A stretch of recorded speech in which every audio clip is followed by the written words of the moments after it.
Bonjour à tous et bienvenue dans cette édition du Grand JT des Territoires sur vos chaînes locales et régionales et sur TV5 Monde. Voici les titres de l'actualité.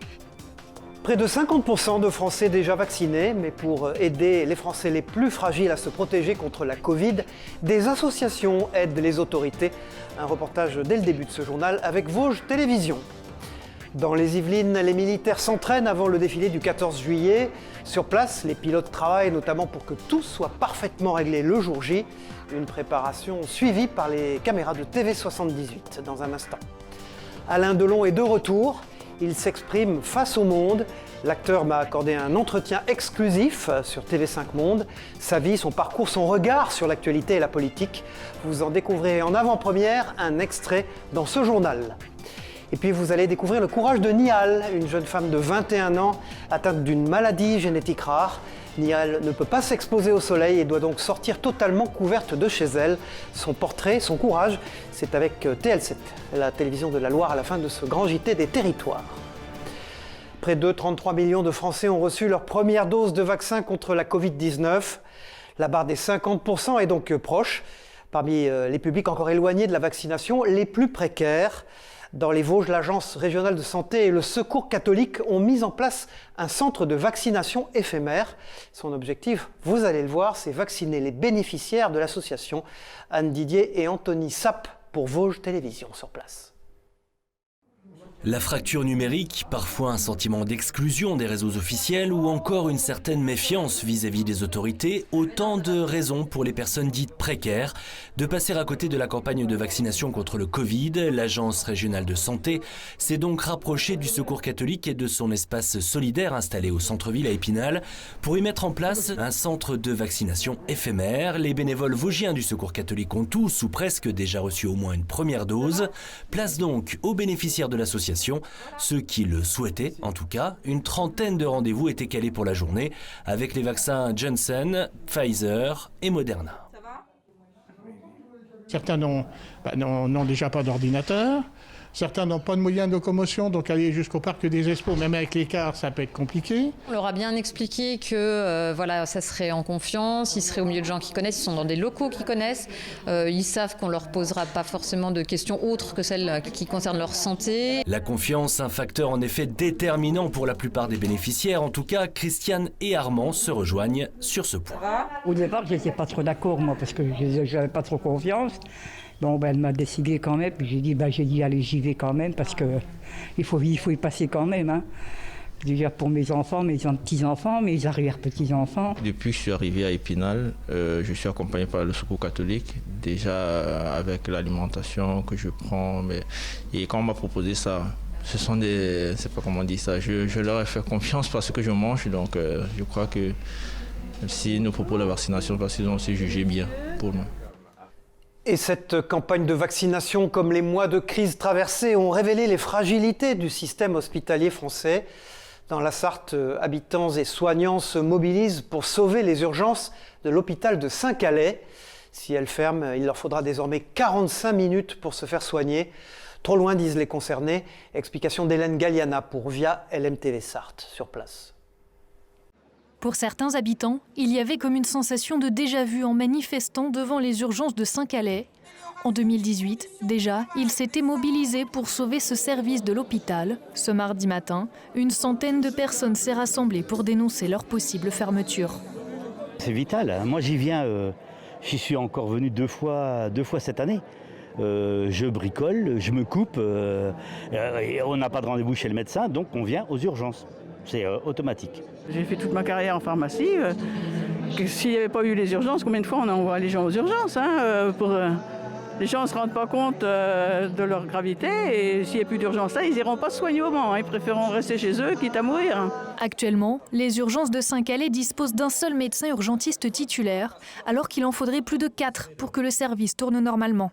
C'est une sécurité pour la population. Nous sommes à plus de 30 minutes de tout centre disposant d'urgence. Si ça ferme, il y aura une zone blanche entre Saint-Calais et Château-du-Loir et qui sera dépourvue de secours pouvant se rendre en moins de 30 minutes au Mans ou à Vendôme. L'association de défense de l'hôpital n'exclut pas d'organiser une mobilisation à Paris avec les autres services d'urgence du département menacés pour dénoncer la situation médicale de la Sarthe.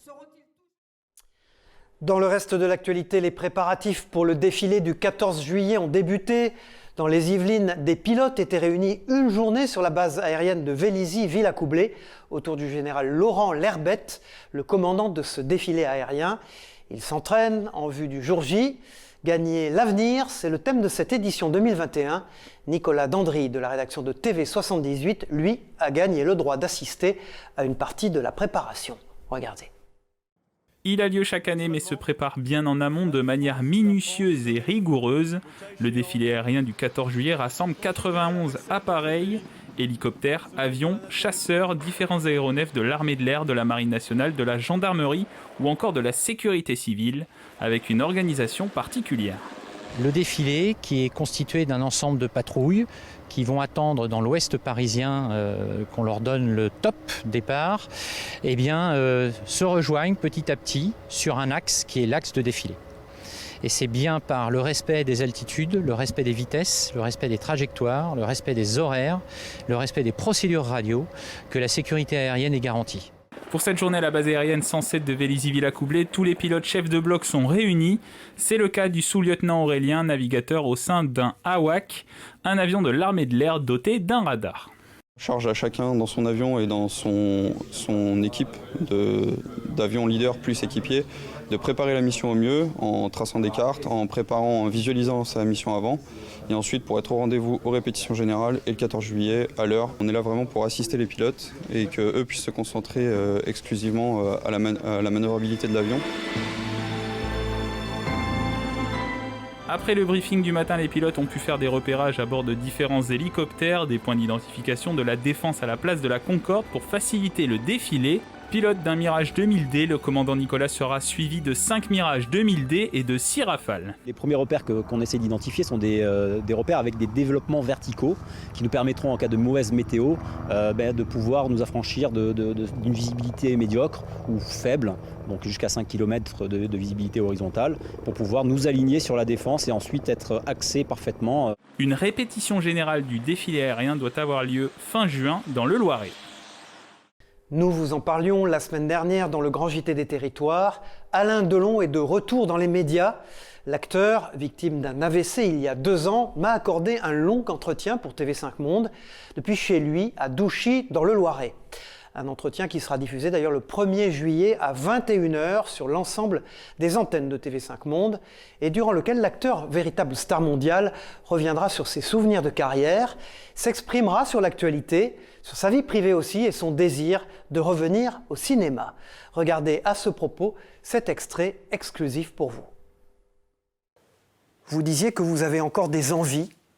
Oui. La première envie d'Alain Delon, quand on pourra dire que le coronavirus n'est plus là, ça sera quoi? Aller faire une bonne bouffe quelque part? Non, faire un film.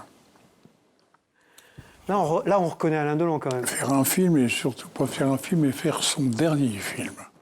Ça sera le dernier? C'est pas impossible, celui qui restera pour toujours. Donc il devra être exceptionnel. Il devra être exceptionnel, mise en scène par un metteur exceptionnel. Et Alain Delon, dedans, devra être lui aussi exceptionnel. Ça, vous ne faites pas tout dit pour ça. Un peu comme aujourd'hui. Oui. Sans transition maintenant dans la Somme, les équipes techniques du département sont en pleine opération de faucardage sur le fleuve. L'objectif, c'est lutter contre le myriophile hétérophile, qui est une plante aquatique exotique qui prolifère dans les canaux de la Somme et qui devient un véritable fléau pour l'activité fluviale et pour la pêche aussi. Regardez ce reportage de Jérémy Houbron pour WEO, la chaîne de la Voix du Nord sur place. Il est devenu l'ennemi public numéro 1 dans les canaux de la Somme, c'est le myriophile. Et pour lutter contre la prolifération de cette plante aquatique, rien de tel qu'un bon coup de faucardeur. C'est comme une cisaille, voilà, comme une barre de coupe de moissonneuse-batteuse, en fait, qui vient couper l'herbe. Ensuite, j'ai mes collègues qui sont à l'aval de où je suis en train de couper, quoi. Et ils ont un bateau ramasseur, donc qui se servent pour mettre en berge, qui est ensuite évacué en camion. Le myriophile hétérophile envahit la Somme depuis 2014 et peut pousser de 30 cm par semaine, si bien qu'il devient un fléau pour les activités nautiques. Automatiquement, la navigation devient impossible, toutes les activités nautiques deviennent impossibles. L'aviron, le canoë, la pêche devient également impossible. Imaginez, vous pêchez dans un bassin rempli d'herbe, rempli d'algues, c'est particulièrement difficile, quoi. En 7 ans, 1 500 000 € ont été investis dans cette opération. Une somme nécessaire pour préserver les activités nautiques, mais également les écosystèmes du fleuve, selon la Fédération pour la pêche. On peut voir la densité de cette plante est vraiment très importante. Et donc voilà, de ce surdéveloppement, ça va prendre la place des espèces qu'on va avoir nous localement. Et donc on risque d'avoir la disparition des plantes aquatiques inféodées à nos milieux initiaux. 63 hectares seront cette année traités. D'ici la fin de l'été, les férus de poissons pourront retrouver les joies de la pêche. Dégustation ou restauration? La question fait débat sur le bassin d'Arcachon où l'activité des cabanes à huîtres est soumise depuis quelques mois à une nouvelle réglementation. Désormais, la dégustation des huîtres doit représenter plus de 50% du chiffre d'affaires des cabanes. À cela s'ajoutent de nouvelles règles quant à l'élevage des huîtres. Trop de contraintes, décidément, après des mois de fermeture pour certains ostréiculteurs. Ils ont donc décidé d'attaquer cette nouvelle réglementation devant le tribunal administratif de Bordeaux. Écoutez à ce propos Olivier Laban, le président du syndicat des ostréiculteurs dégustateurs, au micro de nos confrères de TV7, la chaîne du groupe Sud-Ouest. Quand vous rentrez dans une dégustation, si ce sont des huîtres à destination de la vente directe, elles sont soumises à aucune règle. Si ce sont des huîtres à destination de la dégustation sur place, il faut obligatoirement qu'elles soient retrempées 6 semaines.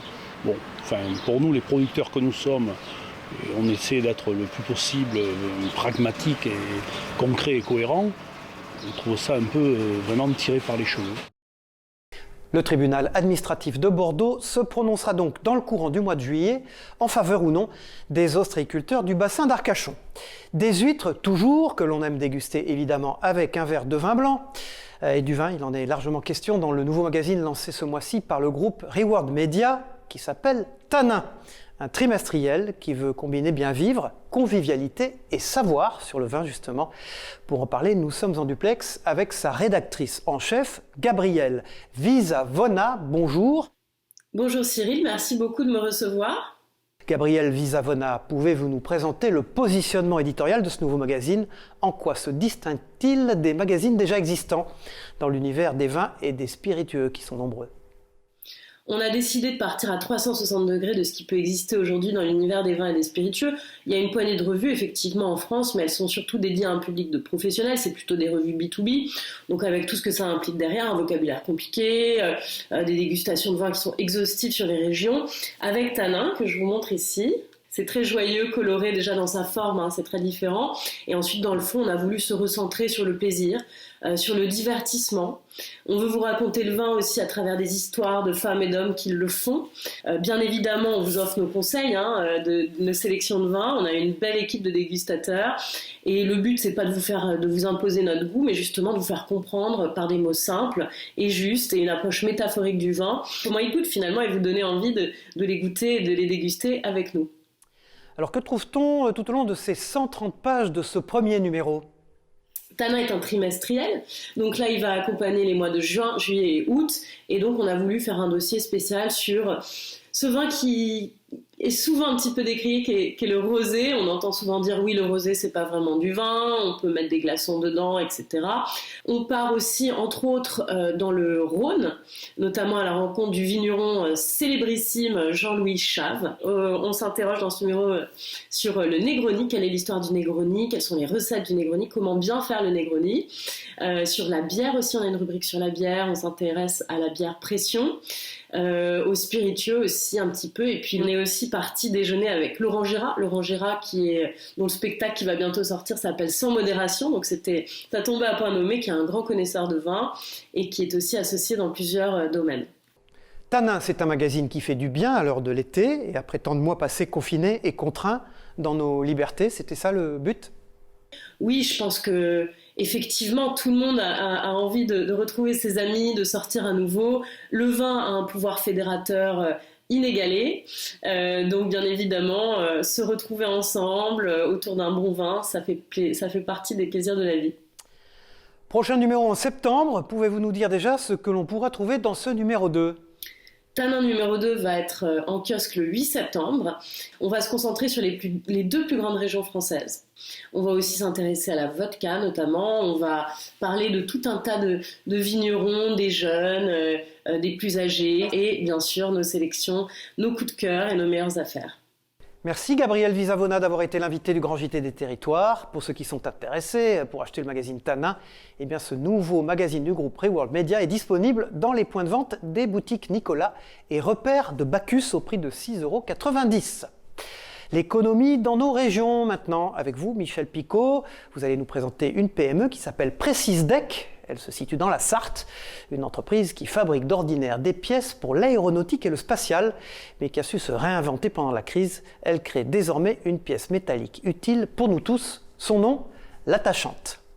Bonjour Cyril, bonjour à tous. Je vous emmène aujourd'hui à la Ferté-Bernard, dans la Sarthe, pour découvrir la PME Precisdec, une société de mécanique de précision. Ils usinent des pièces métalliques très précises pour l'aéronautique ou encore le spatial. Seulement, avec la crise, la PME de 20 personnes, qui se portait bien, a vu son chiffre d'affaires baisser d'environ 30%. Il fallait donc trouver une solution pour préserver les emplois et continuer l'activité. D'où cette idée géniale d'utiliser le savoir-faire de la PME pour inventer un petit crochet qui se visse à la main dans votre mur. Pas besoin d'outils, donc pour accrocher un tableau ou un autre objet de décoration au mur, ce système de fixation s'appelle l'attachante. Il suffit de la visser à la main. On est loin du cœur de métier de Precisdec, mais l'entreprise a su rebondir de manière spectaculaire. Récemment, dans Ouest France, Philippe Bansard, le dirigeant, précisait « L'objectif est que dans les 6 mois, cette pièce représente 10% de notre volume de vente. Nous sommes en phase de développement, dit-il, mais on va très vite, ça va plus vite que ce que l'on imaginait. Elle peut tenir jusqu'à 8 kg de charge et son prix varie de 4 à 7 € pièce. Elle arrive sur le marché et ce que l'on peut retenir de cette histoire, c'est la formidable capacité de nos PME à se réinventer. Alors oui, nous avons des talents dans nos territoires. Ce sont ces entreprises qui, dans les prochains mois, sans nul doute, devraient être le moteur principal de la relance économique. Merci Michel Picot. On se retrouve dans une prochaine édition du Grand JT des Territoires. On pensait son temps révolu, mais elle revient en force, la consigne. En Bretagne, à Rennes précisément, une entreprise s'est lancée sur le marché et propose notamment des plats en verre pour les restaurateurs et la vente à emporter. Rennes emboîte le pas, selon l'entreprise, répond ainsi à une demande galopante. C'est un reportage de Philippe Berthoud pour la chaîne locale TVR, à Rennes donc. À Rennes, ce matin, rue Nantaise, Tristan vient livrer de nouvelles boîtes. Le Show Shop Cafette est l'un des premiers restaurants à avoir répondu à l'appel de Rennes emboîte le plat en octobre 2020. On met à disposition des commerçants des boîtes en verre que eux peuvent proposer à leurs clients contre une consigne de 3 € pour leur commande à emporter. Et ensuite, cette boîte, les clients peuvent les rapporter dans n'importe quel commerce qui fait partie du réseau, soit pour se faire resservir, soit pour récupérer leur consigne. Et pour ce restaurant, le service correspond à une demande du client. Bonne journée à vous. Les clients adorent l'initiative, ils sont vraiment intéressés par le projet. Pour eux, ça va vraiment dans le cadre de tout ce qui est réutilisation, d'être un peu plus écolo. Même démarche pour la Clara, établissement du haut de la place de la mairie. Là aussi, c'est le client qui pousse au changement. C'est vrai qu'on a eu une demande des clients qui connaissaient aussi Emboîte le plat. Et c'est vrai qu'on les avait sollicités et on a relancé la machine en fait en disant que nous, nos clients avaient cette demande. Et depuis hier, d'ailleurs, on a deux sociétés qui viennent régulièrement manger chez nous, qui nous ont demandé en fait de n'utiliser que ces boîtes-là pour eux et pour leurs salariés. Ainsi, les boîtes peuvent s'utiliser et s'échanger dans les 25 restaurants de Rennes et Cesson-Sévigné qui ont dit oui au concept. Il leur en coûte 20 € par mois d'abonnement. Un coup de projecteur à présent dans ce Grand JT des Territoires sur des actions solidaires d'un chef, son nom Bruno Serrato. Exilé aux États-Unis, ce Français lutte contre la pauvreté et la faim grâce à la distribution de repas. En plus de 15 ans d'action avec son association, il a déjà servi des millions de repas, notamment aux plus jeunes, vous allez le voir. En déplacement à Monaco, où il a pu s'entretenir avec l'archevêque de la principauté, Bruno Serrato s'est aussi confié à la rédaction de Monaco Info sur son action de l'autre côté de l'Atlantique. Écoutez. Il y a beaucoup de gens qui aiment bien faire du bien, mais ils ne savent pas comment le faire. Mais avec moi, quand je fais des vidéos, des photos, je fais voir aux gens ce qu'on fait. Je parle avec les discours que je fais dans le monde et j'explique exactement comment ça a commencé, où on est arrivé aujourd'hui. De devoir servir 6 millions de repas à des enfants qui ont besoin, c'est un gros numéro. Et je dis toujours aux gens, ne commencez pas avec 1 million, j'ai commencé avec un enfant, une paste dans un pays, dans un club. Maintenant, on est dans 30 villes et 90 locations. C'est une maladie rare et méconnue. Nihal, 21 ans, est surnommée l'enfant lune. Atteinte d'une maladie génétique qui l'empêche de s'exposer aux UV, elle est obligée de se protéger du soleil avec un casque et des vêtements spéciaux. Tout son quotidien est évidemment impacté par cette maladie qui ne concerne que quelques dizaines d'enfants en France. Nihal est la seule enfant lune du département de la Loire. Adrien Blétry de la chaîne TL7 a passé l'après-midi avec elle. Regardez. Ça y est, Nihal est équipé pour sortir dehors, des gants anti-UV, un haut manche longue imperméable aux rayons et un casque dernière génération. Avant, j'avais un masque assez qui recouvrait vraiment tout mon visage. Là, au moins, on peut voir ma petite tête. Et du coup, il est équipé d'un ventilateur parce que sinon, j'arrive pas à respirer à l'intérieur, j'étouffe. Et je le branche à une batterie externe. Du coup, voilà, je l'allume comme ça. Direction les courses pour Nihal. À chaque fois, elle se rend dans le même centre commercial, toujours munie de son appareil de mesure. Là, il est à 0. Du coup, je peux l'enlever. Aujourd'hui, Nihal s'est habitué au regard des gens et aux remarques. Native d'Algérie, sa vie aurait pu basculer très tôt. C'est assez, on va dire, atypique comme équipement et tout ça. Et du coup, ça peut impressionner certaines personnes. Et c'est pour ça que je comprends et que des fois, même j'en joue. Mes parents, ils ont tout quitté, ils ont tout lâché. Ils ont refait leur vie ici pour moi. Et j'ai eu l'occasion d'avoir, on va dire, les soins nécessaires et tout ça. Il n'y a pas de traitement encore pour cette maladie. En France, il y a une centaine d'enfants lunes qui chaque jour affrontent le soleil pour vivre pleinement leur vie. Sans transition, en Martinique, à l'occasion du 60e anniversaire du régiment du service militaire adapté, les recrues se sont lancées dans la rénovation du refuge dit du Chinois sur la montagne Pelée. Tous les mardis et les jeudis, ces jeunes font l'ascension du volcan avec plusieurs dizaines de kilos de matériel sur le dos. Un défi à relever en équipe et en se montrant solidaire. Reportage de Tom Gagnou pour la chaîne Via ATV sur place, en Martinique. 5h30 au pied de la montagne Pelée. Tu arrives en haut, soit tu le dis au SAN, soit sinon tu appelles sur un de ces numéros. Dernière consigne pour les jeunes stagiaires du RSMA avant l'ascension. Il faut récupérer les sacs et les préparer. À l'intérieur, une charge de 15 kg de pierre. Près d'une heure de marche à flanc de falaise attend ses volontaires. C'est quand même assez difficile sur le début. Après, on reprend un petit rythme et ça va un peu mieux. Et puis moi, comme c'est la première fois, l'avantage c'est que je ne sais pas où se trouve l'arrivée. Donc voilà, j'arrive pas trop à me situer, donc j'avance. Donc pour l'instant, ça va. C'est la partie qu'on vient de franchir là qui est un peu raide, hein, mais sinon le reste, ça va. Et après plusieurs minutes de marche, les premières douleurs apparaissent. Ça va, mais les jambes qui prennent. Dans cette opération, l'entraide entre les recrues est primordiale, car c'est aussi l'objectif de la matinée, mettre l'accent sur les valeurs collectives. Il n'y a pas de notion de vitesse sur cette montée. L'important, c'est que l'ensemble arrive en haut. Donc l'entraide, donc apprendre de soi-même et apprendre de la force du groupe. Ils sont près de 150 membres du RSMA à participer à cette opération. En tout, 10 tonnes de pierres vont être amenées au sommet, une étape essentielle pour la réhabilitation du refuge. 2 phases vont être nécessaires. La première, celle de l'assainissement. Et donc c'est ce qui nous amène aujourd'hui. Les cadres et volontaires du régiment, 150 par jour, montent environ 15 kg dans leur sac à dos de pierre pour permettre justement le drainage autour du site. Le groupe arrive au refuge, les corps peuvent enfin se reposer, la satisfaction est sur tous les visages. Oui, je suis contente, mon chef de section m'a beaucoup aidé, mon chef de filière aussi.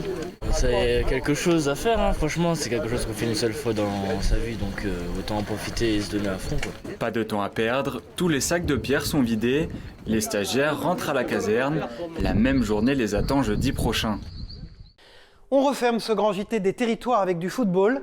En pleine compétition de l'Euro, à quelques jours du 8e de finale de l'équipe de France contre la Suisse, les plus petits jouent aussi au ballon rond. En Corse se tenait il y a quelques jours l'étape locale de la Champions Cup. Cette compétition qui a pour objectif de mettre en avant le football amateur rassemble des futurs champions âgés de 10 à 12 ans. Sébastien Piocel est le coordinateur de la Champions Cup. Écoutez-le au micro d'Ange Orsini et de Clara Serrano de Via Telepaese sur place. Il y a 6 étapes, donc on a commencé à Lyon mercredi dernier, on est en Corse aujourd'hui, on sera mercredi prochain à Mérignac pour l'édition de Bordeaux, ensuite on ira au Sable d'Olonne pour le Grand Ouest, Paris et Marseille pour finir, et ensuite la grande finale le 7 juillet au Stade Vélodrome. Il y a un vainqueur par étape, sachant que les 4 grosses étapes, Bordeaux, Paris, Lyon, Marseille, il y a 48 clubs, donc c'est 2 tournois de 24, il y en a 2, ce qui fait qu'il y aura 10 finalistes garçons le 7 juillet. Le rendez-vous est donc pris à Marseille le 7 juillet pour la finale de la Champions Cup, soit 4 jours avant la finale de l'Euro, où nous espérons bien sûr retrouver l'équipe de France. Voilà, c'est la fin de ce grand JT des territoires. Merci de l'avoir suivi sur vos chaînes locales et régionales et sur TV5 Monde. On se retrouve pour une prochaine édition. À très vite, au revoir.